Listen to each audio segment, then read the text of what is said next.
Welcome back to the Content Swap Podcast. You are joined by Parker and Aaliyah.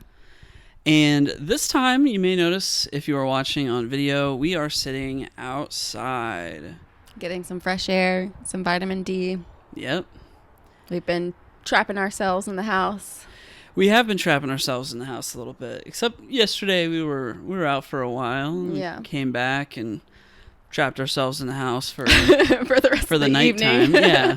Yeah. But it's a nice day. It's not too hot, not too cold. Yeah, we're out on the back patio. Got a nice, lovely view. Some birds are chirping, just living their lives. Yep. Just Fun. completely separate from us, but adjacent. Yeah. Mm-hmm. It is nice. I feel relaxed Yeah. just right now. Yeah. Ooh, am I going to be able to do this podcast? You'll make it through. You'll survive. Yeah. Well, do you want to summarize for the good people what the Content Swap Podcast is? Sure. What we do here? If you're new to Content Swap, what we do is Parker and I choose something for each other at the end of every episode to engage with, whether that be a movie, book, TV show, video game, whatever.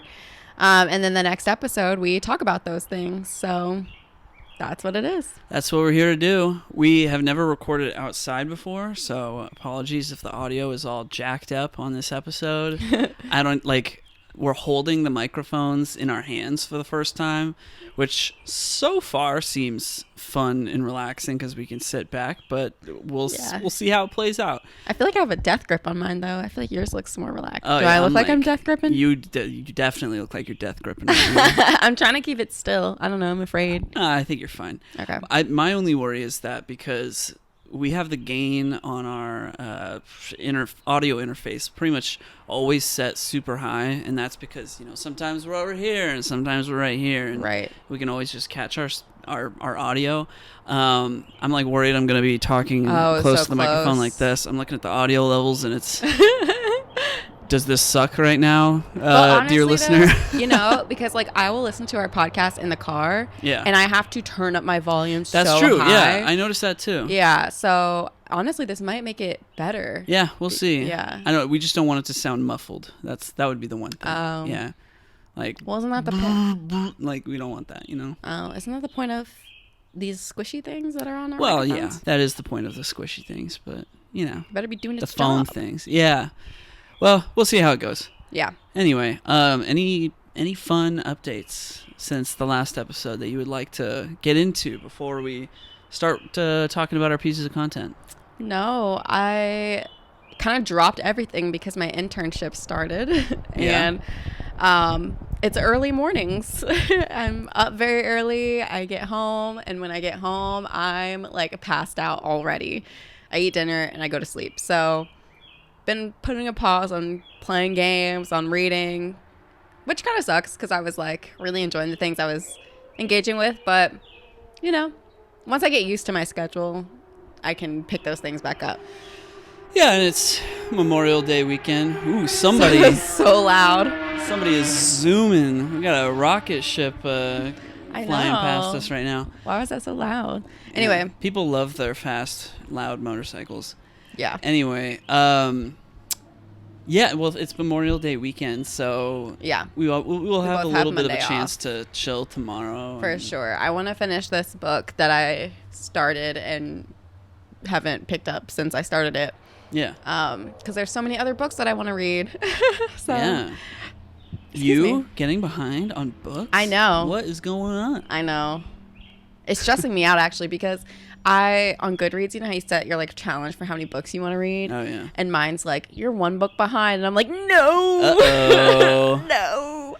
Once you start that trend, next thing I know, I'm 10 books behind. Yeah, now you having that stress of keeping up with books is Your now video you're game Yes, stress. that's exactly. Well, Yeah. Yep, you just read my mind. Yeah. Yeah, that's true. Yeah. I mean, I'm still working, so I will say this past week was a lot work-wise, so I haven't had a huge chance to play more Zelda, so Yeah. no real updates on that. Still enjoying that game. Yeah. I beat the first temple. If the listener has been playing Zelda too. I beat the first temple. I'm on the second temple. Once I got to the second temple of like 4 or 5 temples, I decided like, oh, I'm doing too much. I need to do less main stuff and do more just exploring, unintentional stuff. Yeah. Gotcha. So I'm doing a bit of that, and I'm finishing up some kind of just poking around in that general area, and then I'm going to go to that second temple and hopefully get that done by the end of the weekend. Nice. Yeah. That's pretty much all I got. Awesome. We finished a season of Survivor. Yes, we picked that back up, which has been fun. Yeah. We always do this like challenge where before we start the season, we both pick people for our own teams, and then whoever wins, like whichever person has the winner on their team, like they get a day of doing whatever they want. So I won this last season because I had Boston Rob on my team, and he won finally. Spoilers for that these are so old. Yeah. If I was not me listening, if I was me like a year ago listening to this now on a podcast, and they suddenly spoiled that Boston Rob won a season, I would have been like, what? I didn't know. That's too bad. So sad. Yeah. Those seasons are so old. I know. They are. Yeah. But so we get a day of whatever I want to do. Yeah, which is funny because yesterday was a day that we spent doing whatever you wanted to do. That was separate. And then at the end of the night, you won a day of whatever you want to do. So good for you, huh? Yesterday was date day. Yeah. That's different from Survivor winning day. Okay. All right. Yeah. Well, yeah, that was season 22, Redemption Island, that we watched. Yeah. It's a good time. It was. Yeah. It's quite a wild season. Yeah, it's nice to be watching Survivor again, and that's like not even a very highly rated season, I think. Like, people don't rank that season very high in the pantheon of 43 Survivor seasons. I mean, that makes sense. In terms of the actual game, it's kind of like a wipeout. It was a total wipeout. So it's wipeout. not like, it's not super exciting in that sense. It's just exciting in like the people's interactions with one another. Yeah, the interactions were really good. The social aspect, if you will. Well, I mean, they weren't even really playing the social game. It was just like their social lives. The lack of social game. The lack of social game and part. just like being in each other's presence. That's really what was going on. Just annoying each other. Yeah. But that was still entertaining. So, yeah. Definitely would not rank high as far as like people playing the game. Yeah. Because it was really just one person playing the game. Yeah. And he did it flawlessly, which is why he won. Yep. Nailed it. Yep. All right. Well, you want to go ahead and get into this week's assignments? Let's do it. All right. I believe I am first. Mm-hmm. So this may come as a surprise to some people, but I was assigned How to Train Your Dragon. Why is that surprising? Because I'd never seen it. And oh, yeah, that is surprising. Yeah. It's like a fantastic movie. Yeah. It came out like 13 years ago. Yeah. And I've never seen it. Crazy. 2 sequels. And you call yourself a movie man. 2 or 3 spin-off shows. Like, the shows are cute too. It's even got like OVAs. What is that? Like an anime has an OVA, which is like a 30-minute kind of like offshoot. Like it's not an episode, but it's kind of like an episode's length, but it's not a filler episode. It's not a filler episode. Like you don't have to watch it. Like there's an OVA for Attack on Titan that covers what Levi was doing before the show started that we've never watched. Like, oh my gosh, why haven't we watched that? You know I love Levi. Okay, well, yeah, our friend You're has been telling us to watch Levi. I haven't seen it. I haven't seen it. Anyway, so like How to Train Your Dragon, I found has like its own OVAs, as in like a Christmas special. I didn't know it was based on books. Did you know that? I did not know it was based on books. It is based on these children's books called How to Train Your Dragon. Yeah. So if you're not familiar with How to Train Your Dragon, which would be a surprise given the major merchandising opportunities that were at play for the last 13 years, it is a movie that DreamWorks released in 2010. I did not take any notes while we watched the movie. I just kind of wanted to sit and enjoy the movie. But I did end up writing notes, and this morning I was like, I got to write my high-level summary, which is, a quick 2-minute summary of the whole movie. I ended up spending an hour summarizing the whole thing from just my head. And I'm probably just going to end up reading through that. Hopefully it doesn't take too long, but you're giving I'm me, looking at you are you giving like... me a very intense face. I'm just saying. I'm just going to sit here and read. Okay. I want to read it because I did put some thoughts into just a the note, comedic timing. I had a really hard time summarizing your movie. Oh, I bet. So try your best to make it brief, because I don't know how brief I can make yours. Okay, I mean, I could go off the cuff trying to make something like brief right now. I mean, go for it. I mean, whatever you want to do. I'm just... is that it? That is not brief. Oh my god, no! You were not reading. You were not reading that. It's like a whole story time. That is literally pages. Okay. Please make that brief. Each of these is like, there's paragraphs in here, and each of them is like a main idea. So maybe I can do some scanning. Anyway, the movie takes place in a fictional Viking land called Berk, which is constantly under danger of dragon attacks. And there's all kinds of different dragons that attack them, but there's none that are as bad as something called the Night Fury. And one of these Vikings that lives in this village, his name is Hiccup, and he is the chief's son. And he is going to be our main character, and he also apprentices as a blacksmith. And one night during an attack, he wants to prove himself to everyone, so he uses this net that he made due to his blacksmithing training, and he wants to take out one of the dragons. And everybody doesn't have any faith in him because they're like, he's small, he's weak, he doesn't have it in him to kill a dragon. So he ends up actually shooting the Night Fury, and he tells everybody, hey guys, I got the Night Fury. Nobody believes him though. And then he goes looking for it later. He finds it tangled up. He's like, well, I gotta kill it. And he realizes that it's just as scared as he is. And he's like, oh man, I don't have it in me to kill this thing. So he ends up not killing it, and then he notices that it's struggling to fly away, and that it's got a little wing flap on its tail that is missing. It's like left wing flap on its tail is missing, but it's got a right wing flap on its tail. And because of that, it's really struggling to fly. It can't get out of this gorge that it's stuck in. So that night, he's like, all right, I gotta go tell my dad. I don't want to kill dragons. I don't have it in me to kill dragons. Just don't make me do it. And he's gonna go tell his dad that, and then his dad is like, hey son, I'm signing you up for dragon training. And if you're thinking, oh sweet, his dad signed him up to train dragons. No. He's signing him up for dragon killing training. Oh no. Are you enjoying my commentary? Yeah.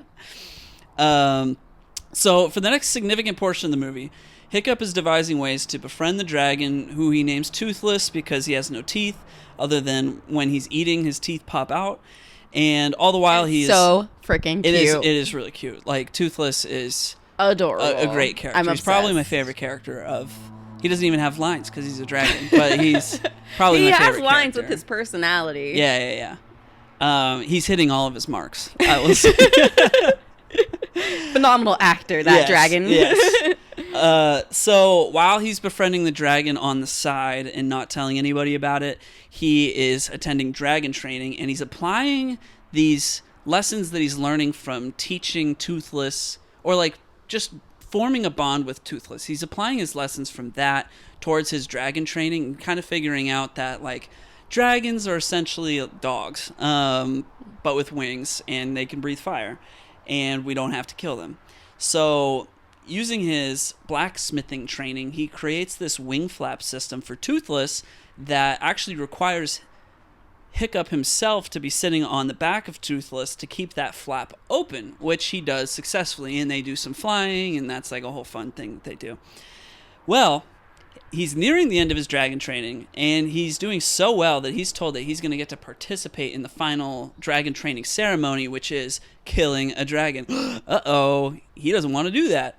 He's friends with a dragon. That's like being asked to kill a dog, which, yikes. So He's invited to go do that. He's having internal conflict over it. Meanwhile, his classmate Astrid, who he totally has the hots for, is super jealous because he's improved so much in such a short time. He was like the wimpy guy at the beginning, and now he's like getting dragons to sit and stuff or just pass out from like touching them. And yeah, she's super jealous, so she follows him, and she ends up finding him and Toothless hanging out. And let's see. And he's like, look, don't tell anybody. And she's all freaked out because, you know, everything that she knows is, yeah, we got to kill these dragons. They hurt us. We hurt them. And he convinces her, like, hey, just hop on the back of this dragon that I'm currently riding right now, and I'll show you. It's not so bad. They go for a little fly, and she's like, all right, I'm not going to lie. This is pretty dope. And in the process, we find out that all of the dragons are actually kind of like connected like a beehive. And Toothless kind of gets summoned back to the dragon's nest. And when they get to the dragon's nest, they find that there's this catastrophically large dragon, and it's scary. It's very scary. And all of the dragons that have been attacking the Vikings are feeding all of the things that they caught to this larger dragon. And so they get on up out of there, and they're like, oh my gosh, what are we going to do? And Astrid's like, we got to go tell people. And he's like, no, we can't do that. They're going to kill Toothless. They're going to react in a bad way. It's a bad idea. Let's not do it. Give me a second. I'll figure it out.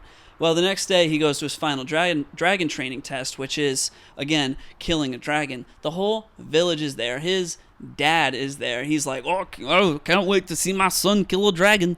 That was a terrible Scottish Gerard Butler impression, but for a second I thought it was there, and then I thought it was I thought it was there for a second as well.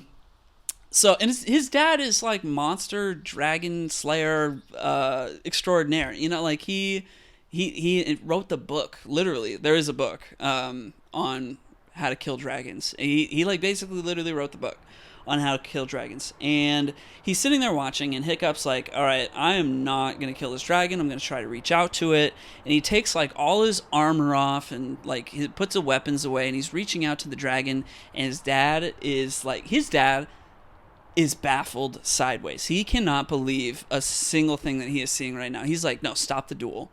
And he's like, and Hiccup, who's played by Jay Baruchel, if you know his voice, he's like, wait, Dad, no, don't do it.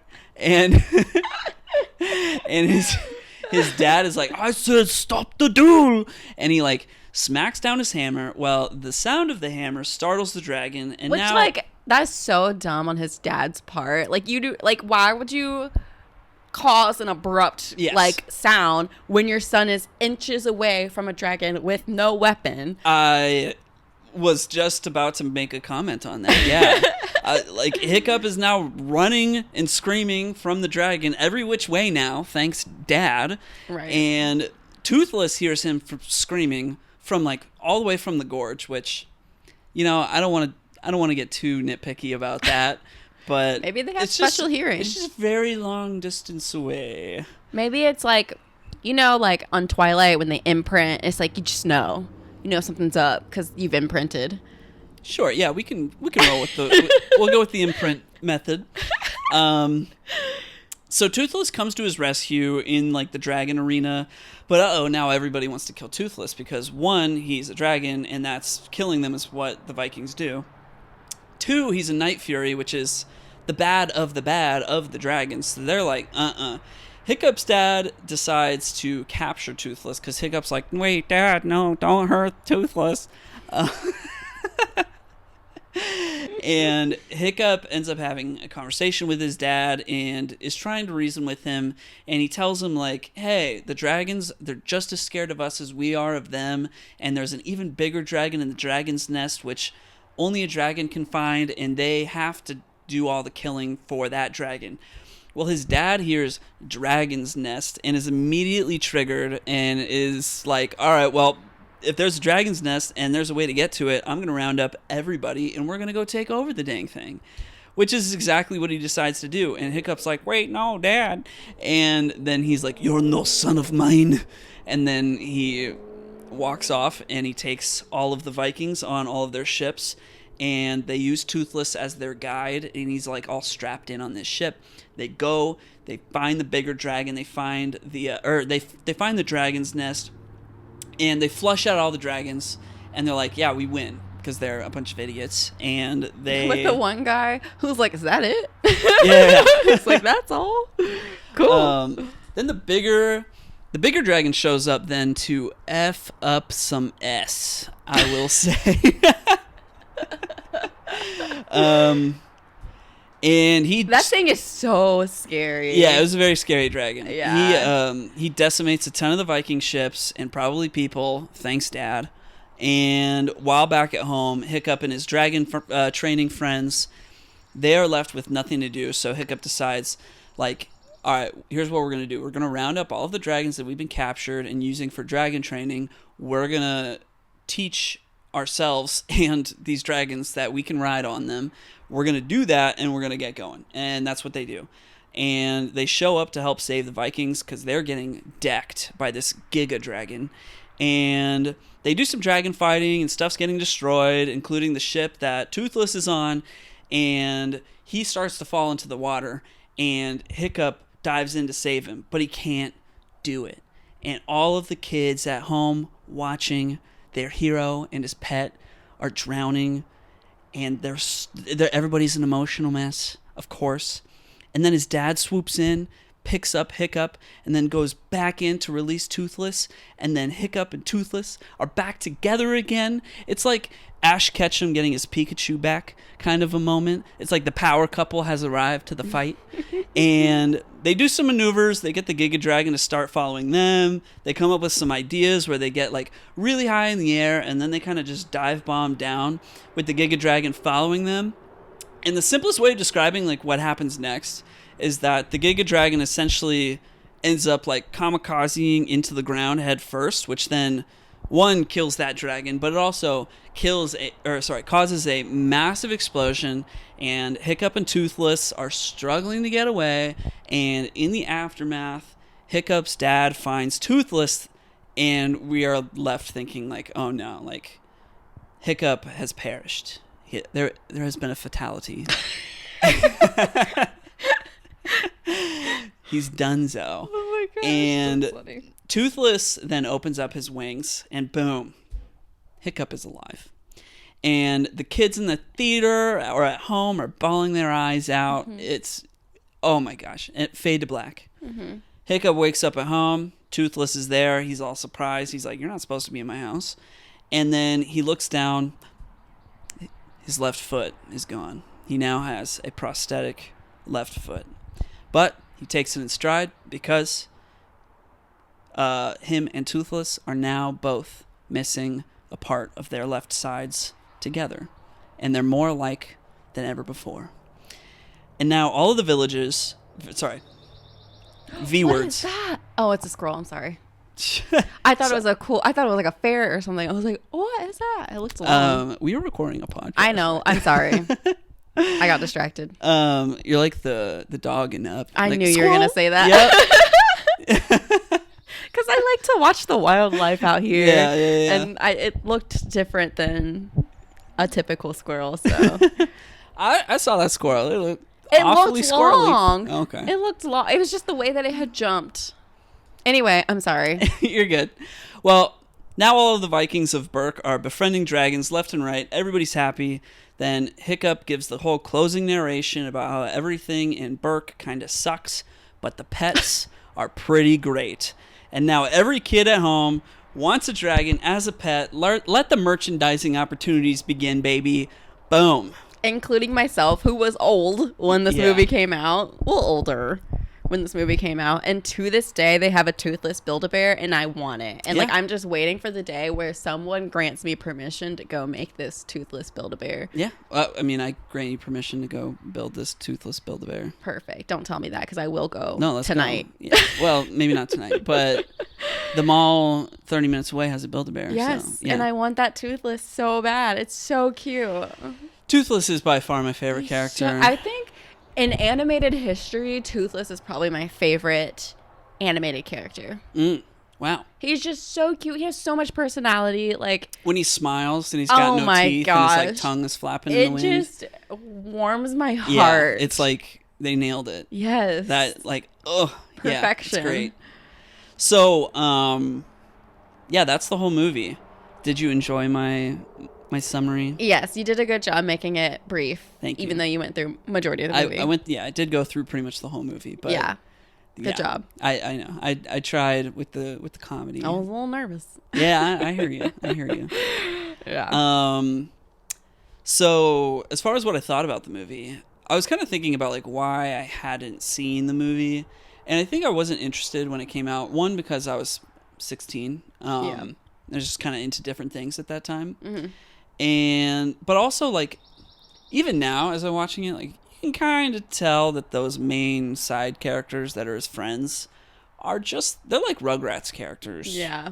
And they're kind of just there because they're all going to get their own type of dragon and they're going to sell a ton of toys. Yeah. Just based on that alone. Yeah. Like write that in, get them some friends with some different dragons, and then every kid and their friends is going to do the same thing, you know? Yeah. So they're ultimately like uninteresting characters that they really only serve the function to like one, give him some extra firepower when he goes to attack the big dragon at the end, because now he's got like a legion of 5 dragons in tow, and two, sell a ton of merchandise. And you know, like I don't necessarily dislike that. Like if I was making this movie, I would be doing the exact same thing.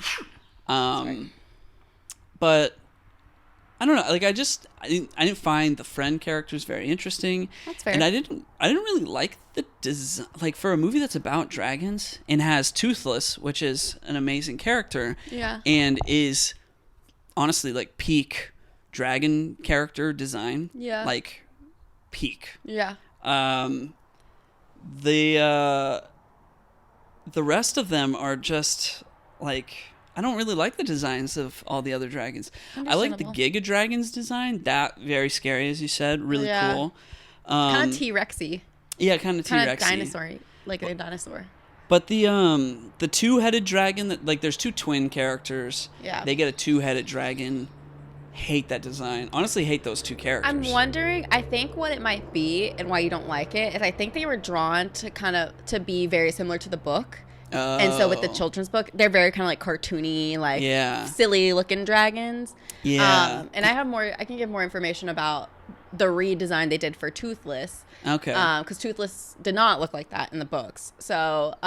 Yeah, because there's a fire dragon type too. Yeah. That has this very specific head shape with like the teeth. Yeah. Underbite. I think I just didn't like the shapes. Yeah, they're just very silly looking. Yeah. And so so I think it was to kind of keep them close to the books. That makes a lot of sense. I could be wrong, but from like I quickly glanced at like the book covers, the children's book covers, and I feel like they kind of fit that. Okay, I kind of like it a little bit more knowing that, but at the same time, like, oh yeah, like it does. It looks like it's kind of straight out of a children's book. Yeah. I'm just like not. I can see literally like the drawings now that you've mentioned it. Yeah. And I'm like, oh, fun. Yeah. But in the context of the movie, I'm like, why does Toothless look so awesome, and then this fire dragon looks like lame? Yeah, like I could sit on its head and squash it. Yeah. And also like I will say that Astrid's dragon that she gets at one point is kind of like bluish. That one's it's mid. You know, those other ones that I mentioned, they're bunk.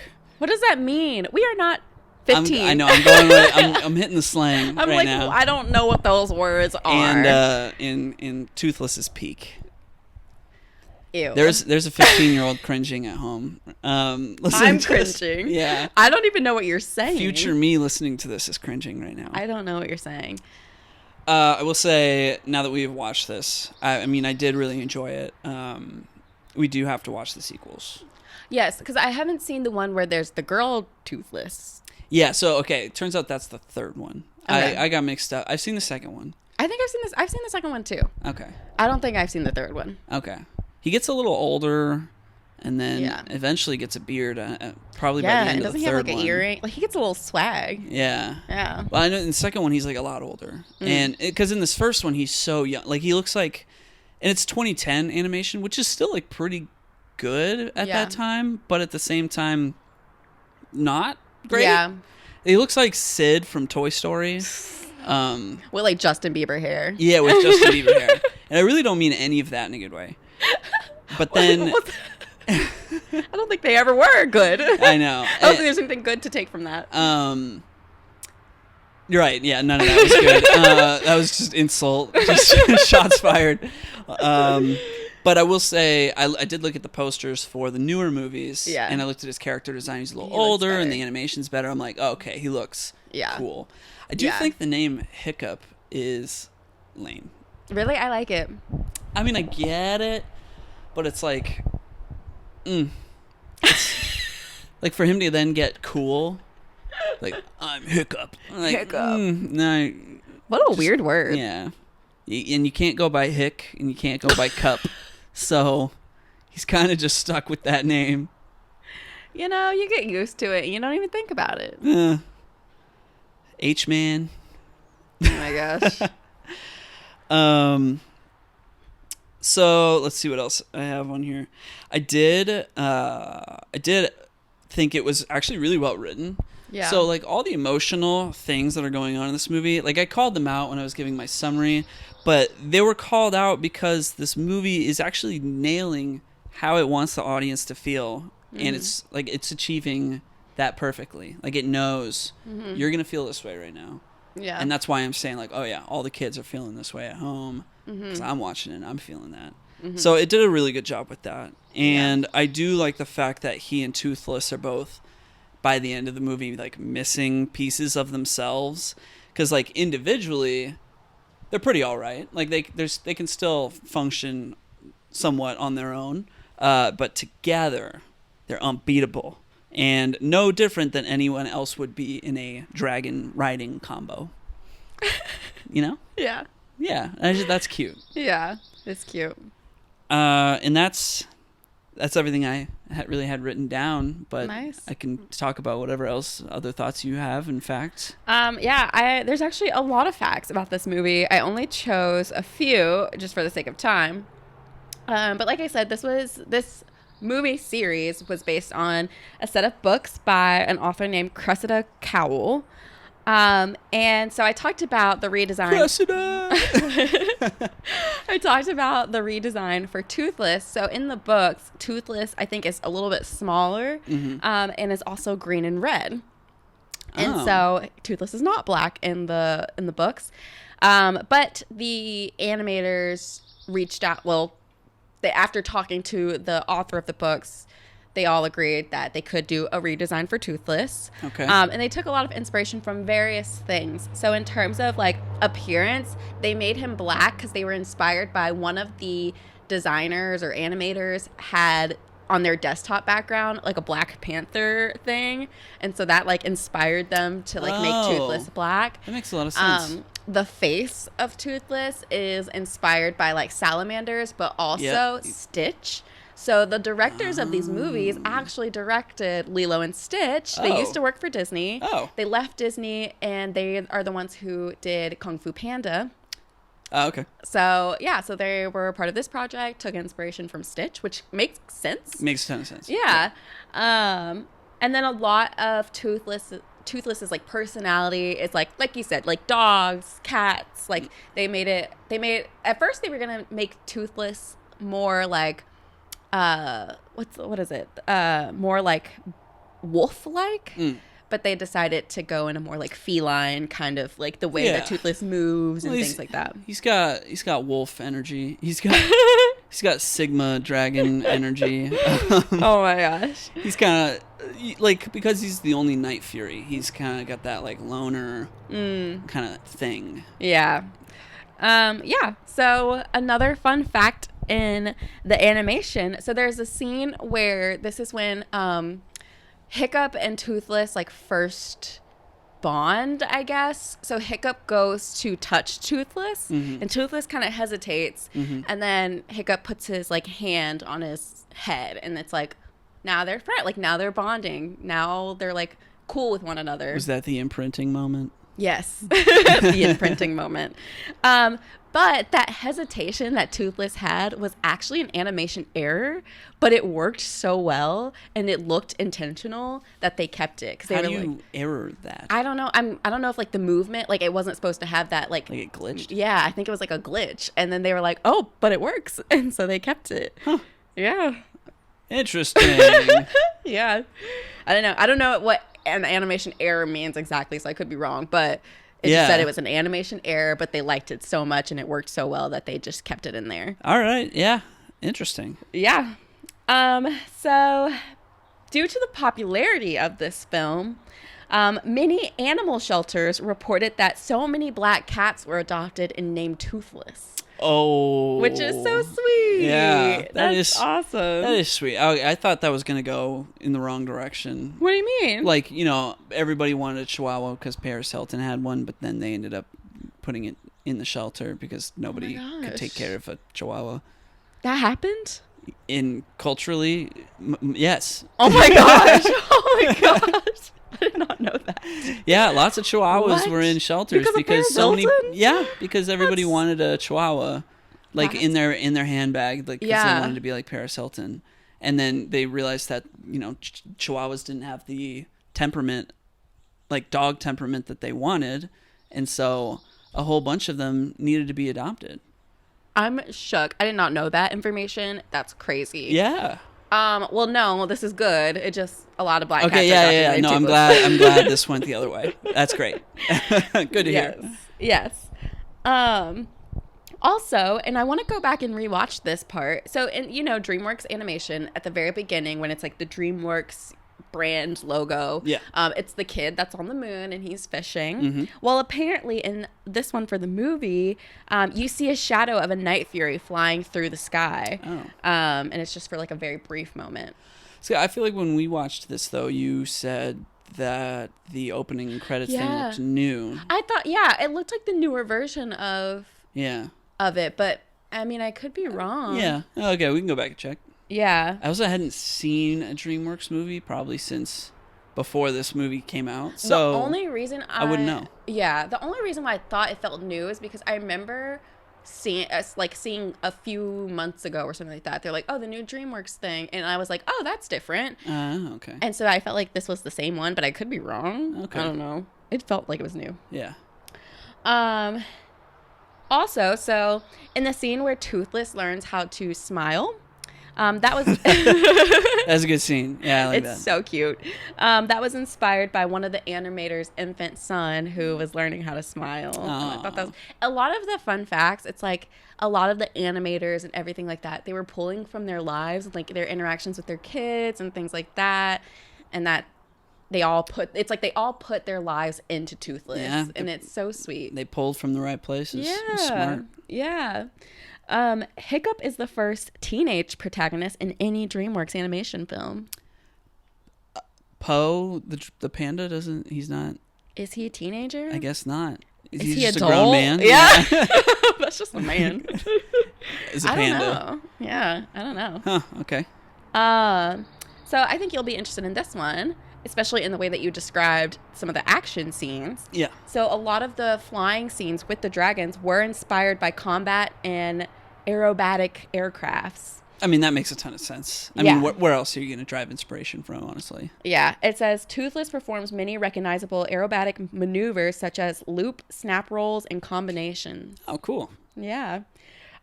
This is the only non-Best Picture Oscar nominee that year to be nominated for Best Original Score, but The Social Network beat it. Oh. Yeah. This, I will say, like, I guess the theme song of this movie, pretty good. Yeah, the music's pretty really excited to listen to that one on my Content Swap 2023 playlist. You should put your playlist on Instagram when it's the end of the year so people can listen to it. Sure. Yeah, that'd be cool to share. We'll post it with like a end of the year episode, something like that. Yeah, for sure. Last thing. So the budget for this was an estimated 165 million. 165. 165. Ooh. I know, kind of steep. Gross U.S. and Canada, it made 217.5 million. Gross worldwide, it made 495 million. I would have expected it to make a lot more than that, or at least, oh man, with that budget. I mean, hey, they still did good. It spawned the sequels. They got their merchandising money, Yeah. which I'm sure gave them way more than the box office did. Universal should have a How to Train Your Dragon ride. Do they not? They don't. I don't think they do. They totally should. Yeah, it would be easy. It's Dragon training. perfect. Done. Dragon training. Not dragon killing training. I want to ride Toothless. Yeah. Yeah. Come on, Universal. What's up? It probably does exist, and we just don't. I don't think so. No? Yeah. I don't think so. Like, oh, I want the toothless one. I don't think so. I want the two-headed. I don't think so. I don't think so. What is that from? Incredibles. Okay. Yeah. It's Elastigirl. Leave the saving to the men. I don't think so. I don't think so. I don't think so. Yeah, you could have a two-headed dragon riding. No, I don't fire ride dragon, toothless. I don't care about these other Well, all dragons. the kids are going to be fighting for toothless. Everyone can ride Toothless. It's like when you get on Snow White, you're like, oh, I don't want to be sleepy. I want to be grumpy. It can be set up like Harry Potter world or whatever. It can be set up like that, and so everyone's riding Toothless. And it's canonically doesn't quite make sense. It's not selling the magic. You'd have Toothless at the front. Think of it like Santa's sleigh. And Toothless is at the front. He's Rudolph. And then you got all the other dragon types behind him. Well, why can't it be one giant Toothless and we all sit on Toothless? Well, it would be too long. Toothless isn't that big. You're not going to convince the kiddos with that.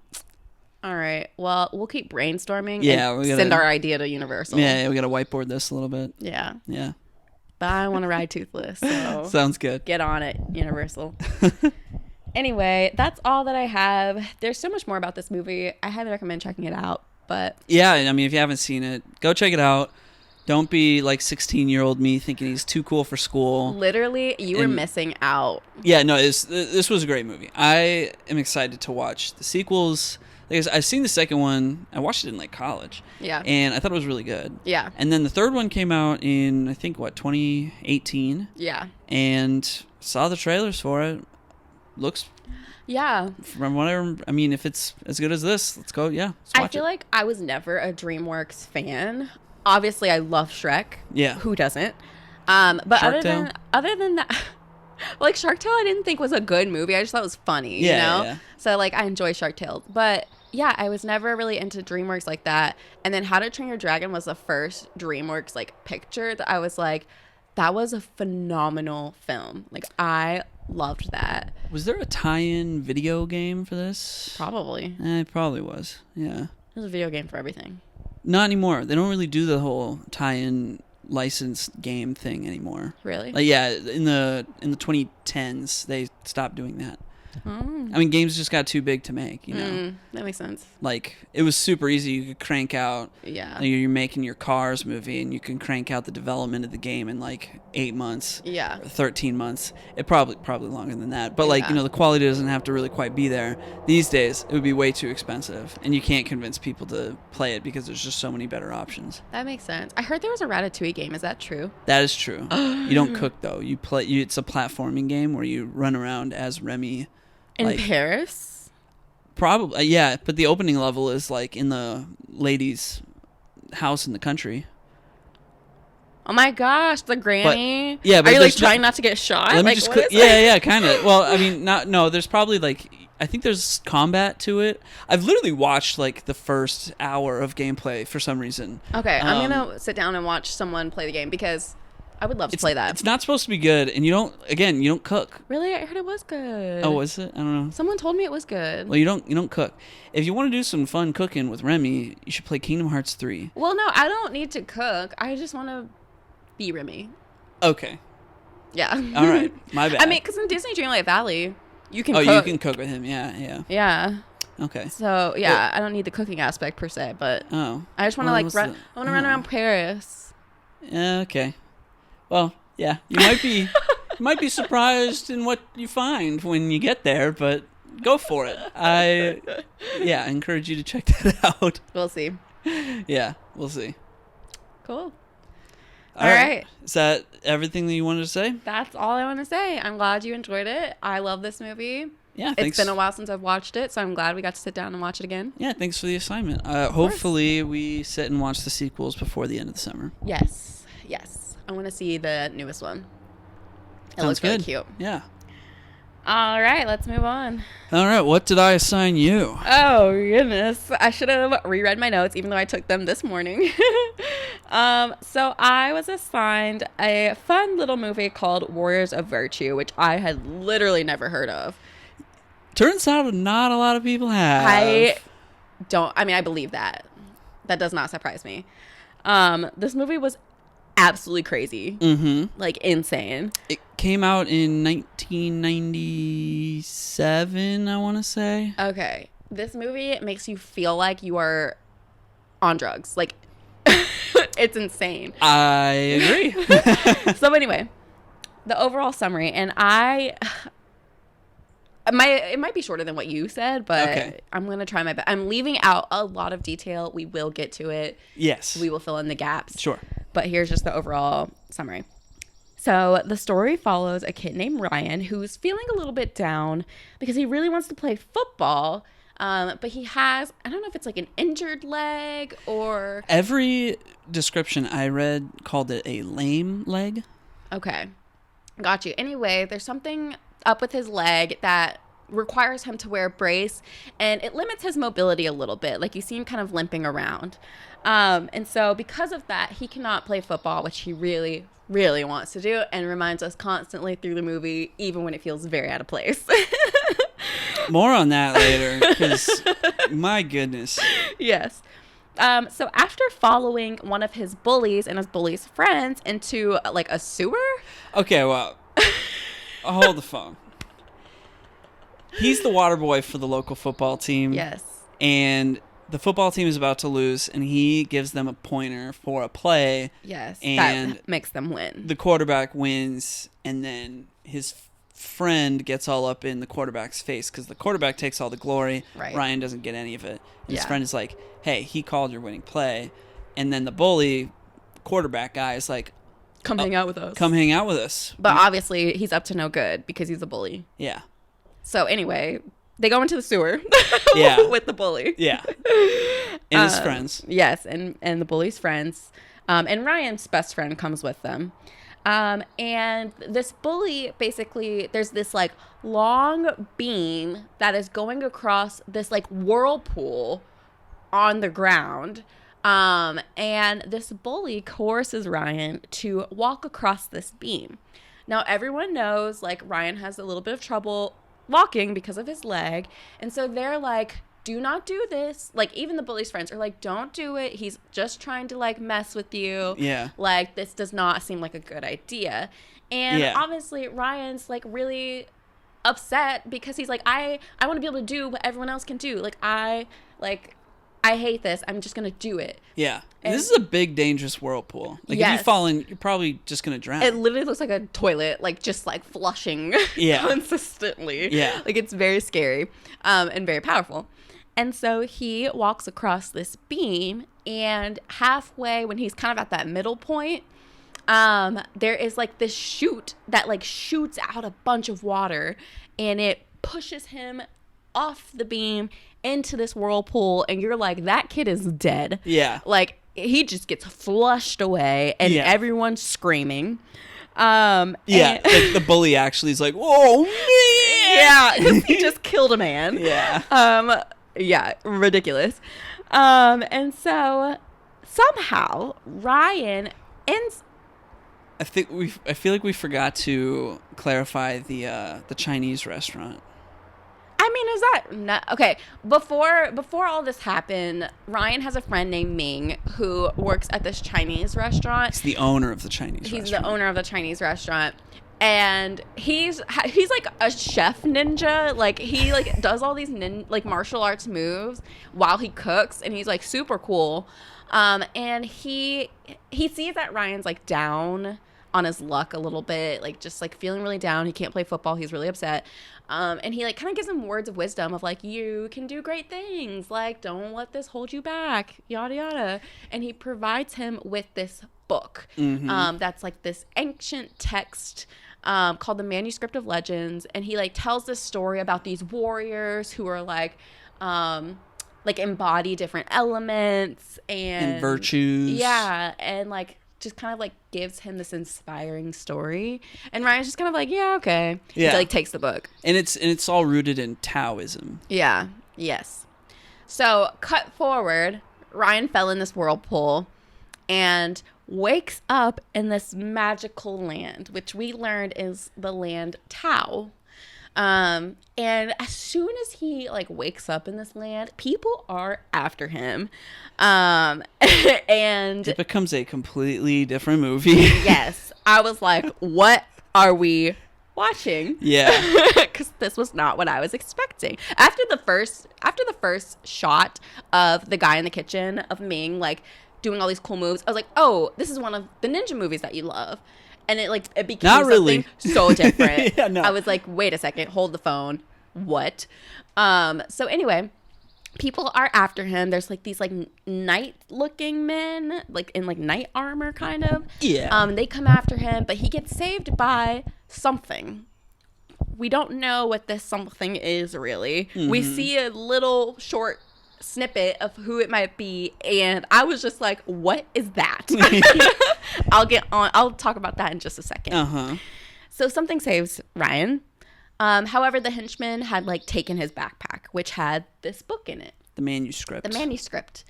And so Ryan runs into a little bit more trouble with this like other guy, but this woman comes to his like rescue. Yeah, she quite literally comes sliding in. Yeah. And her name, we find out, is Alicia. And so Alicia is like, oh, let me take you to Master Chung. And Master Chung is not only the leader of these warriors of virtue who we are about to meet, but it seems like he's kind of like the leader of the town. Yeah, just the people. Yeah. He's just like the leader of everyone. The people that are not the villagers. Yeah. Who are not involved with the army. Exactly. Yeah.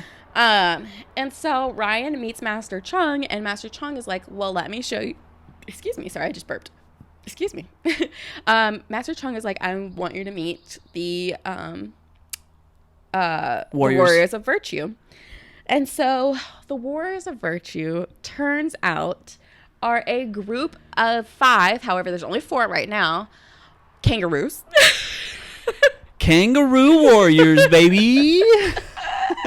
And when I tell you, these are full humans in kangaroo prosthetics. Yes. And it is so distressing. They are using animatronics to emote these kangaroos' faces. It is quite literally the worst thing I've seen visually. It's very disturbing to the eye. But can you acknowledge that it's pretty impressive? It's all done practically. I mean, what's impressive is they're doing martial arts and all in this these stuff. Suits. Yeah. That's impressive.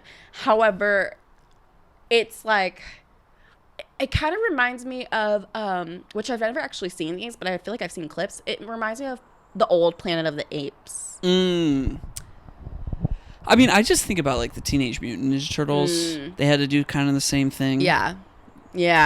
It's very weird. But anyway, so he meets them, and Master Chung is telling Ryan all about who these warriors are, like what elements they kind of embody, what they're here to protect people, like this is what they do. There's a 5th one, but he left because he killed someone and and lost himself, and so they don't know where he's at. Yeah, they like made a vow to never kill. Yes. And so he killed somebody. Yes. And he lost part of himself. Yes. And so Master Chung also tells Ryan, like, oh, we need this manuscript of legends, and you have it. Give it to us. And Ryan's like, I don't have it. And they're like, well, who does? Because the dudes that showed up took it from his backpack. Yes. They also threw a spear directly at Ryan. And it hit his and backpack. It did not kill him. I was like, that would have killed him. No, like straight on it. Yes. Like it's actually kind of shocking that it's in a children's movie because he takes a spear fully to the back, but his backpack takes the blow. Yeah. But it's like it would have gone through that backpack. Child's dead. Yeah. I mean, he would have died getting in the whirlpool. Yeah. He would have died so many ways. But anyway, so he's like, I don't have it. The bad guys got it. And they're like, okay, we need to get it back from the bad guys. So a little bit about the bad guy. We find out that the main bad guy, his name is Komodo. And to give you a little glimpse as to what he looks like, he's kind of like Loki if Loki were in the Volturi in Twilight. Yes. Like that's the best description perfect. of him. Yes. You could literally edit Komodo into like the group of the Volturi. He'd fit just right in. Yes. Or like when they're hanging out in Asgard in one of the Thor movies, just edit him standing next to Odin. Fits right in. Yes. Yeah. Yes. And his acting is quite intense. Yeah. Yeah. Yeah. He's a lot. He's very theatrical. But basically, we find out that Komodo is kind of ruining Tao because Tao has this like vibranium in a sense that they call Zubrium. Zubrium, that's right. Zubrium. From the life springs. Yes. And Komodo and his henchmen are taking all of it and like drinking it to keep themselves young. So they're basically maintaining like immortality essentially. But they are kind of tapping out of all the resources. And so Komodo needs this book because he thinks he can get to another world using the book where he can continue to live forever. This other world being Earth as we know. Yeah. And so he gets the book. However, he cannot read it. And so he is like, okay, I need that kid to read this for me so that we can accomplish our mission. Yeah, it's some cheesy, like, you're the chosen one kind of thing. Like, only the chosen one can read from the book. Exactly. Ryan Jeffers. Exactly. So to make this short, essentially, now you have these henchmen and this bad guy who's after Ryan because they want Ryan to read this manuscript so they can accomplish their mission. You also have the warriors of virtue who are trying to not only protect Ryan but protect Tao. So they need to get this manuscript back. I mentioned there was a fifth warrior. At some point, Ryan finds him because they need him. Yeah. They're like, we're not strong with just the four of us. We need our fifth member. Yes. This is Yun, who represents water. Yes. And so Ryan finds him, gives him a little pep talk, and he's like, you're right, I'll come back. Yeah, he gives him the worst pep talk of all time. I'm not going to lie. He literally is like, what, you're just going to run away? And like proceeds to then call him a wimp and a wuss. This kid sucks. I'm not going to lie. You know, the kid, kid sucks. Yeah, Ryan is by far the worst character in the movie. Yes. He's the most out of place. I think the kid that plays him, fine, you know. No shade towards the kid. It's not his fault. Yeah. It's the script. It's the script. Yeah. Yes. 100%. Yeah. And then, but yeah, he calls him a wimp and a wuss, and then Yun is like, you're right, let's go. And they just take off. Yeah. And it's like, what? Okay. This man killed somebody and is like, has been gone for who knows how long. And you calling him a wimp brings him back, like sparks that energy back in him. Like, that makes no sense. Yeah. I don't know. You'd think there's something afoot, but nope. So basically Yun comes back to the warriors. It's the five of them now. By the end, also we learn Alicia was two-timing them. Oh yeah, Alicia was like intentionally trying to get Ryan to like her a little bit. Yes, I think she was trying to basically lure him back to Komodo to carry it because she's also drinking the juice that's keeping everyone young. Mm-hmm. Like they are drug dependent. This whole army of people. Yes. And so so we learn all these things. And then by the end, it's the warriors up against Komodo. They figure out, with the help of Ryan, he finally was able to read the book, and it talks about positive energy or something. Oh yeah, it's like positive kung. Yeah. And it's so all complicated. as one or something. Yeah. Something like that. Anyway, Ryan's like, I know how to win. And he's like, put your medallions together. There was no mention of a medallion in the first place. No clarification that they even had medallions. It was so left field. It's a very Power Rangers, like, let's put our Megazord together kind of moment. Like, put our medallions together, and then they just... I couldn't even tell you what happens. It's like a glow. It's a glow. And they win. Yeah. And they win. Yeah, they take out Komodo. They, like, purify him. I guess because he had killed somebody. He had negative kung. And that... To kill is to lose part of oneself. So that technically weakened him.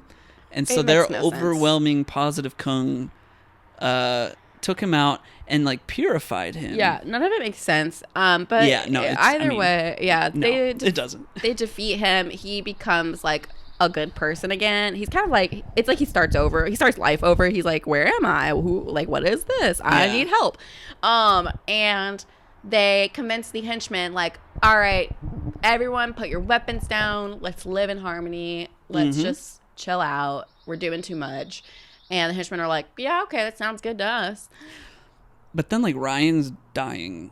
I forgot. Like, yeah, he's, like, dying, but basically gets put back into Earth. Yeah. And it, like, time travels. So he, like, goes back to right before he was going to go on that beam. Yeah. And he's like, but he remembers everything. He's like, I'm not going to do this. I don't need to do this.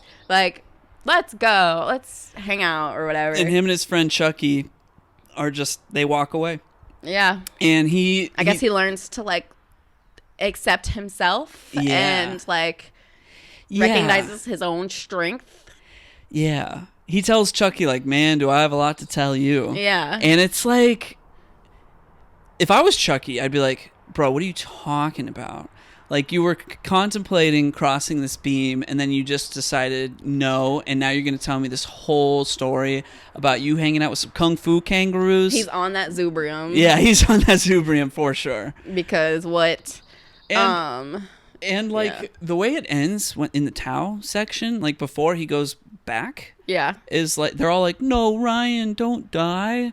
And he's like, ooh. And then he wakes up back at home and he's like, yo, Chucky, I've got a wild story to tell. Do they think he's dead? Right. Like, what? Yeah. And that's the end of the movie. That's the end of the movie. So I don't even know how I feel about this movie. I thought this movie was extremely weird. I don't think I'll ever watch it again. No, for sure. I don't know that I enjoyed it. I didn't hate it. I think I was just baffled. I was just at a loss for words the whole movie, because I was like, what am I seeing? What is going on? Why there's plot holes that don't make sense. These things are really creepy. Like, it was too much. It was too overwhelming. The making of and the production team behind this movie is, like, it's kind of wild. Like, it kind of baffles me. Like, you look at the sections that are taking place in Tao. The set design is immaculate. Literally. It's fantastic. It is so... There's clearly an insanely talented group of people behind everything except maybe the script. Yeah. Do you want me to get into some of the specifics here? Okay. Go for it. So the movie was made on a $56 million budget. That seems like a lot. $36 million of it was spent specifically on the shooting of the movie. $20 million of it was spent on the advertising for the movie. So, box office. Do you want to take a guess at what it made total box office? Knowing $56 million. Oh, you took a sneak peek? Well, when I was pulling up your notes, I saw it. Wasn't it like $6 million? $6.5 million total. This was in theaters. That alone is shocking. This was in theaters. That's crazy. So they filmed all of the Tao sections on 13 sets built on 6 different sound stages in Beijing. So the movie was a co-production between U.S., China, Hong Kong, and Canada. And multiple crew members who were working on this movie did not speak the same language. So there was a bit of... They had to bit of a tough time kind of getting over the language barrier, but ultimately it didn't seem like that was too much of a hindrance to the making of the movie. The director of the movie, the choreographer of the movie, and the cinematographer of the movie, all three of them are like famous Chinese action directors, cinematographer, choreographer. Like, they're all really well known. Mm-hmm. And the set designer was like an Oscar-winning set designer. So that makes sense. And the guy behind all of the puppets with the animatronic kangaroos and the special effects, all of that was done by this guy, Tony Gardner. Mm-hmm. And I looked him up. Turns out he is best known, he's best known for a lot of different things, but one thing in particular on his Wikipedia page was that he was the guy that designed the helmets for Daft Punk, which was the topic of our last episode. Oh my gosh! He was actually in the documentary, and that he did we watched. what on this movie? He did the animatronic kangaroo heads. Yeah. Yeah, you're like your mouth is agape right now. Yes, because so I love those Daft Punk helmets. Yeah, so the same guy that made those Daft Punk helmets you love made these kangaroo heads. Oh, now I feel bad. You despise. I'm sorry. So, I have to ask. Yeah. Because we saw that this was funded by Oh no, that's the next thing I'm gonna say. Yeah. I'm like, how did they get these connections? Yeah. So all of these people are clearly incredibly talented. All the people making the movie are incredibly talented. Right. But the guys that produced the movie are 4 Chinese American brothers known as the Law Brothers, who all worked as surgeons and had no prior filmmaking experience. So, according to Wikipedia, their father was a successful toy manufacturer in China, and he actually contributed to most of the $36 million shooting budget. And the remaining $20 million was done by MGM that they spent on marketing. So they had never produced a movie. They're the ones that came up with this whole idea. So, can just imagine 4 brothers who are all surgeons. Yeah. And their dad makes toys, and they have this idea to bring Chinese culture to the West. Yeah. And market it, and it's it's honestly as a business idea, it is very in line with a lot of the business practices that were going on back then. Yeah. Turning pieces of Asian culture into merchandising opportunities. Yeah. Like ninjas, and when we watched the Bionicle movie, that was Polynesian culture being appropriated for Lego toys. So it's them doing, it's way better that they're actually Chinese. Yeah. And they're bringing these Chinese ideas to a Western audience. Yeah. So honestly, when you put all of the pieces together, and the idea with these elemental warriors, and this is when Power Rangers was huge, and there's 5 Power Rangers, 5 kangaroos.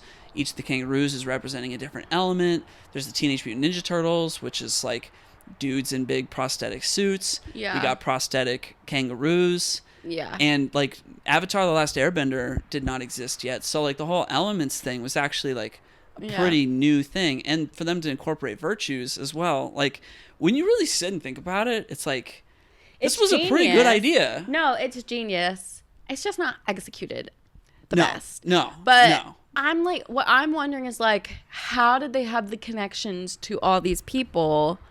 MGM, I'm sure. So that so they just pitched it to MGM, and they were we'll make it, and then we'll bring in. Okay, that makes sense. And they probably said look, you only have to give this much money because our dad, the toy manufacturer, is gonna cover a significant chunk. Man. Yeah, we want to make it this certain way in order to make sure that it's made to the way that we want. We're gonna front a ton of the money. I love that. I feel nowadays, it's hard. It's not, you can't be I want to make this movie, and I'm going to go out there and I'm going to make it, and I'm going to figure out how I'm going to get the funding. I think of Miami Connection. Yeah. Does that happen nowadays? Do people just it's fund Tommy their Wiseau own? making The Room, Yeah. I'm do people do, do people do that? I mean, I'm sure like indie filmmaking, Yeah, you know, that's true. but like it's so not to this extent. Like Yeah. there's like I wrote down while we were watching, like they do not make movies like this. Like, cause the practical effects, like the fight choreography is actually really, really well made. Yeah. The special effects with like, there's clearly actors on wires and they're flying like they're in a wuxia film, which is just so incredibly well done. And you're like, I was just so baffled watching it. Yeah. Because I was like, the people behind this are so incredibly talented. Why does this suck so much? Yeah. It's just a lot. Yeah. I would say it's like, it's all like the forcibly American elements of this movie that I think are like the weak points. Like Ryan being in just the wrong land. Literally, like, he's in Tao, which is this very magical thing. You would think he'd have some, like, curiosity about the world around him. Yeah. And he's literally just like, my leg works here, football! Yeah, and you're like he should have been, this kid should have been sent to football land. Yeah. You know? I'm like, what is he doing? Yeah, like when he realizes that he can walk, and this is how we said we'd come back to this. Yeah. Every time the idea of football is brought up to him, he loses his mind. Yeah, that's all he cares. He's so, like, tunnel visioned into football. Yeah. And it's so lame. Like he gets attacked by these soldiers as soon as he gets to Tao. Yeah. And he sees this giant kangaroo that saved him. You'd think he'd be traumatized, wondering like, I want to go home, and crying his eyes out. Yeah. But no, he's like, hey, my leg works. Oh my gosh, I'm going to be a football player. Yeah. Blue 42, hut. Yeah. Like, woo, Jeffers, he takes the ball, he goes, he scores. And he's doing this in the middle of a forest. And for a second there, I don't remember at what point, but he's like, he doesn't want to go home. I'm like, well, you're not going to play football there either. Yeah. Like, there is no football. So, like, what is your strategy? What's your plan? I don't know. Yeah, he's talking to Alicia at one point, and he's like, and then I'll be a football star. And it's like, dude. And when people talk to him, they bring up football, like, and like inspirational. They're like, you'll get a touchdown. Oh, yeah. So, like, there's a scene where Komodo is trying to, like, tempt Ryan like to the dark side. And he's like, think about it, Ryan. Football. Touchdown. It's so dumb. I hate it. Yeah. I hate it so much. And like, and so like while we're on that, this movie's like way more, the whole like temptation aspect that they're going with, like with the army being like kind of dependent on this Zubrium. It's a lot more spicy. It's very adult. There's like two, so you have Alicia, but then there's also like another female character. Oh yeah, her name was insane. I looked at it's like Barbarocious. Gotcha. I think was her name. Well, they are like all over Komodo, and he's just like macking on both of them. Yeah, like straight up, like actually macking on them. Yeah, and it's kind of off-putting because it seems like Alicia's character is supposed to kind of like seduce Ryan, and she's like older than him. This is a child. Yeah, like, Ryan is a child. He's legitimately in middle school. Yeah, and she's like, I don't know, teenager, 16, 17 around there.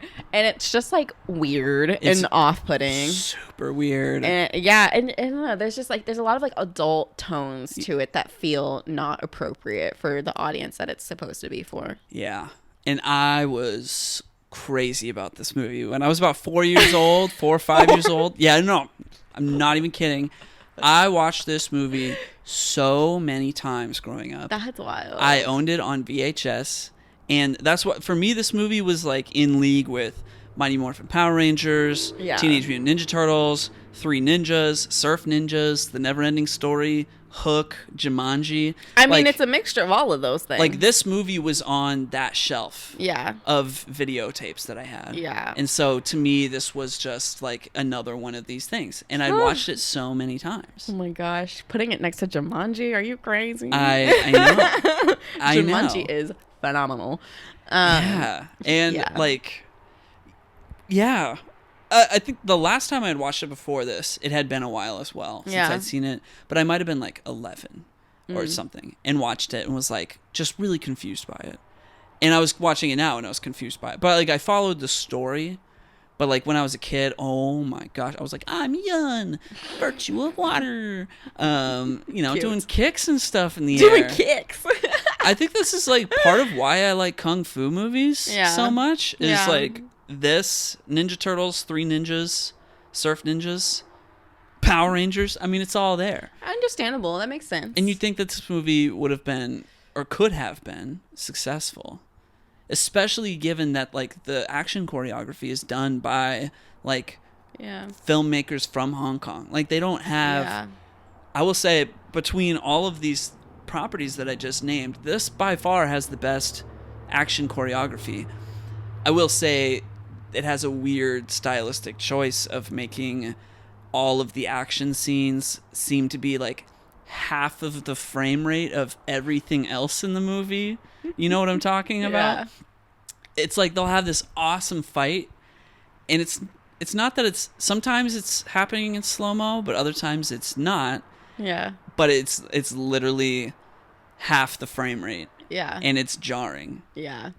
It's all the time. Yeah. And also they do these weird tilt screen Oh, shots. yeah. And they get more tilted every time. Yeah, like, they did go get back to aggressively more tilted. Yeah, especially when as it's the movie Master goes Chung. on. Yeah. Yeah.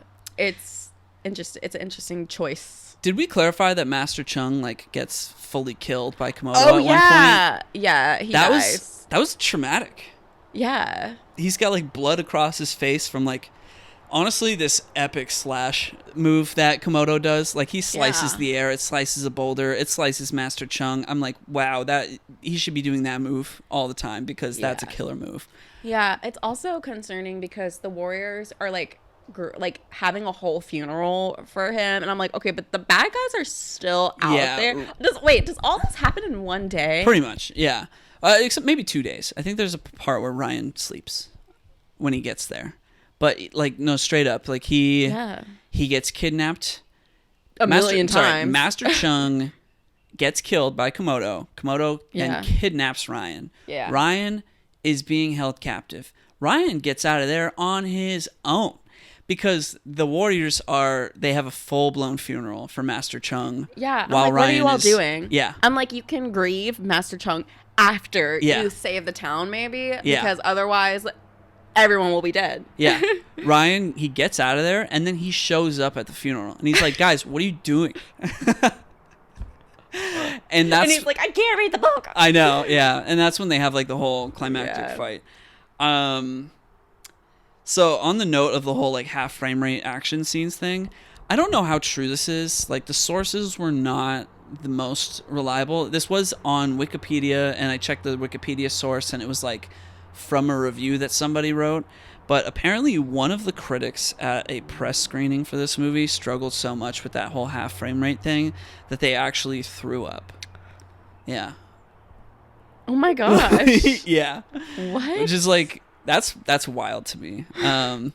So that's why I was like, take it with a grain of salt, but it's on the Wikipedia page, so it's kind of like nobody at this point in history, Who was nobody's writing anything about this movie? Nobody's gonna go back and change that, so it's etched. Like it may as well be factual at this point. Yeah.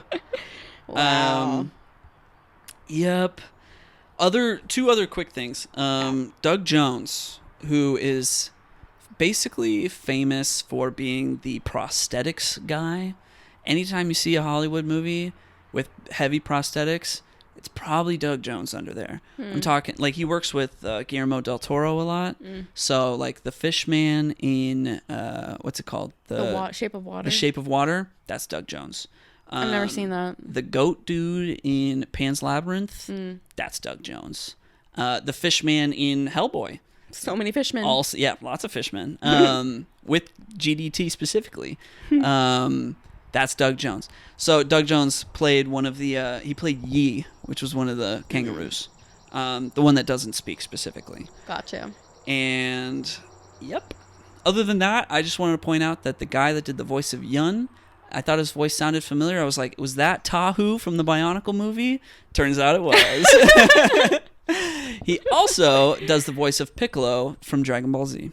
Got you. I think this will be one of those movies just like Bionicle, I will just throw it out of my brain. Yeah. Like, I never saw that. I totally get it. It's pretty wild. Yeah. It's just a lot. Yeah. I just read one of my notes. You remember the part where Komodo asks Ryan to read from the book? Yeah. And Ryan says he can't read it. And he says S happens. I was literally like, what? He didn't say S. We just don't curse on this podcast. So like he said the word. Fill in the word. Yeah, he says the word. And he says that. He says S happens. And then Alicia's like, S happens? Yeah. And then Komodo's like, S happens.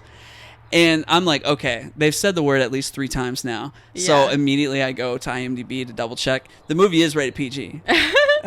I'm like, all right, with all this sexual energy and the cussing and the violence and the talking about killing, I was like, wow, they still managed a PG rating. But yes, they did make toys. It wasn't very successful. The home video sales, I think, made a few million. I mean, they got my money apparently as a kid. Wow. Yeah. Wild movie. Truly. I'm as soon as I recalled its existence, I was like, we got to do a podcast episode on that. Like, it was way more of a fever dream than I remember. It was insane. I was like, my drink has been spiked. Something is not, I'm not seeing reality. Yeah. So if you're interested, check it out. It's free with ads on YouTube. I got a YouTube Premium subscription just so I didn't have to watch the ads, but it's not really available anywhere else other than on YouTube. So yeah, or Tubi if you're one of those. It could be a fun party movie. It could be a fun party movie. Get some friends over. All right. Be like, y'all want to see the craziest thing ever? Yeah. Put it on. We're gonna watch Warriors of Virtue. Yep. I appreciate you saying that. Yeah, I love a good movie like that. There's at least some good here, you know. It's so absurd. Yeah, like, no, it's very absurd. You need a group of people to don't watch it by yourself because then you'll just be like, what? Yeah. Watch it with a group of people. Yeah, that'll be fun. 100%. Have some drinks. Take shots every time he mentions football. Every time he mentions football, that's you might die. You're onto something. Yeah, make a night of it. Oh my gosh. Well, yep, that's everything I had on this movie. I mean, like, yeah, I can't get over the fact that it was 4 surgeon brothers. Like, where are you gonna find 4 surgeon brothers to begin with? But and then for them to make it with their toy man dad. Their toy man dad. That's awesome. That's cool. I like that. Like, if I was them in that position, hey, we're 4 surgeon brothers. We've clearly got to have money, and our dad makes toys, and we just came up with this idea. Like, so that's so awesome that they carried that idea through. Yeah. I'm sure they lost a ton of money, but I mean, they're surgeons. They're surgeons. Yeah. They'll make it a up. few years. Yeah. Also, this movie's like almost 2 hours long. It's an hour and 40. For a children's movie, it's pretty long. I totally just realized I forgot to bring something up that I think is incredibly important. This movie has a sequel. Yeah. Made by the Surgeon Brothers? Made by the Surgeon Brothers. I think maybe not all of them were involved, but they did make a sequel in the early 2000s, and it was straight to DVD, or straight to home video. It's called Warriors of Virtue Return to Tao, and it actually follows Ryan and his friend Chucky, the kid that was like, hey, let's get out of here. And then Ryan was like, I got to tell you this crazy story. It follows Ryan and Chucky trying to get back to Tao. And they're a little older, and they're trying to become warriors. And the Warriors of Virtue, instead, I think they probably decided, because they were doing this straight-to-home video, that, let's save a little bit of money, not do the whole kangaroos thing, and they just casted people in outfits. But it's supposed to be... They're not kangaroos. They're Warriors of Virtue, and they're all elemental. But different Warriors of Virtue? They're just people. It's a straight to home DVD video movie, so like don't think about it. I don't know if in the movie I didn't watch that movie obviously, but I don't know if they explain it in the movie, or they're like, oh, we were kangaroos but we're humans now, or if they just act like they just sweep that fact under the rug and they're like, hey Ryan, look, it's me Yun again, and it's just a dude in a blue outfit because he represents water. Well, I think it's safe to say these brothers are just doing this for the fun of it and not for the money. They must be. If you decide after only making $6 million and you spent $30 million to make a sequel, that's straight to home video. You're just doing this because you enjoy it. I mean, they had to have been passionate about it. Yeah. Yeah. I mean, which is great for them. It's a good idea, and that's what like. Me as a child was clearly the target market. Yeah. And I'm glad that it reached me. Yeah. I guess that's like all I can say. Anyway. That's it. That's all I got. Cool. Well, let's get into our assignments. All right. Should I go first? If you want to. All right. I have two options. And I have a first option, and I'm going to propose it to you. You can say no, because it might not fit within the boundaries of our rules for assignments. So you can feel free to say no. It'll make sense in a second. Okay. You can feel free to say no, because I have a backup option. Okay. So, we just finished watching a season of Survivor. So it's a good time for us to start another season of Survivor. So I thought, because you haven't seen it, it could be pretty cool to watch the very first season of Survivor. What do you think? You could say no. I would just say, like, it's just for the sheer fact that it's so different than the rest of the seasons of Survivor. Yeah. And I don't know. Maybe not, just because the people listening might not get as much out of it. It would be very specific to us. Yeah. I don't know. Okay. I don't know. All right. We'll save that for... Yeah, save it. Well, we'll have to talk it back. over. Yeah. It's out in the air now. Yeah. I got to think on it a little bit more. Listener, if you want that episode, please chime in the comments and we'll do it. Yeah. That's my fear, is that we have so many, like, insiders of, like, just from our experience of watching Survivor. That's true. That I feel like the audience... It would probably be tough. Yeah. I don't know if everyone else would connect with it in the way that we are. Okay. Then I guess I would say it would be a lot of fun for us to watch the first season of Survivor at some point. Yeah. If we're not going to do it for the podcast, then I'd like to wait. Sounds good. And let's just watch the next season that we were already planning on watching. Okay. All right. So then in that case, my backup was John Carpenter's The Thing. Oh. Yeah. Okay. Starring Kurt Russell. Okay. Yeah. Interesting. A little, like, horror, right? Yeah. Yeah. And it's a John Carpenter movie. Oh, yeah. Which Halloween. Escape from New York. Yeah. Yeah. Okay. Yeah. I love John Carpenter's movies. I just like, because in the opening credits, it's like everything's done by John Carpenter. Yeah. I'm like, wow. They're so specifically John Carpenter. It's a lot of, I love, it's going to be a good time. Got you. Okay.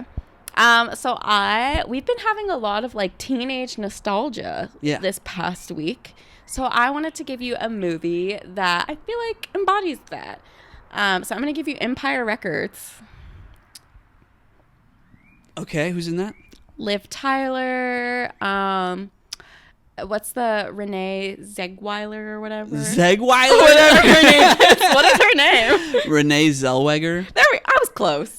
I think I swapped a few letters. I can't even remember what you just said. Zegweiler. Yeah, Zegweiler. Whatever. That's yikes. Okay, Empire. I've heard of this movie. Yeah. I'm trying to make sure I haven't seen it. It's a very teenagey. Okay. It's kind of one of those movies where, like, not much happens, but it's just like it gives a sense of, like, nostalgia. Okay. You know. Okay. So. All right. Yeah. So then next week we'll be watching The Thing and Empire Records. There we go. I'm pretty excited. I'm excited to watch The Thing. You should be. It's a great movie. I know. I kind of want to watch it tonight. Whatever. Maybe it's too early. I might want to play some Zelda. Okay. Yeah. Well, we'll figure it out. Yeah. All right. Hope you enjoyed the episode. Next week we'll be doing The Thing and Empire Records. Yeah. And I hope my phone caught all of this on video because it's not plugged in. And it's really hot outside right now. Oh, yeah. So We should have turned on the fan. Yep. Oh, there was a fan the whole time. Yep. All right. We'll catch you next time. I am sweating. We're signing out. You're right in the sun. I know. I told you if you wanted to sit over here. It's okay. See you later. Bye. Bye.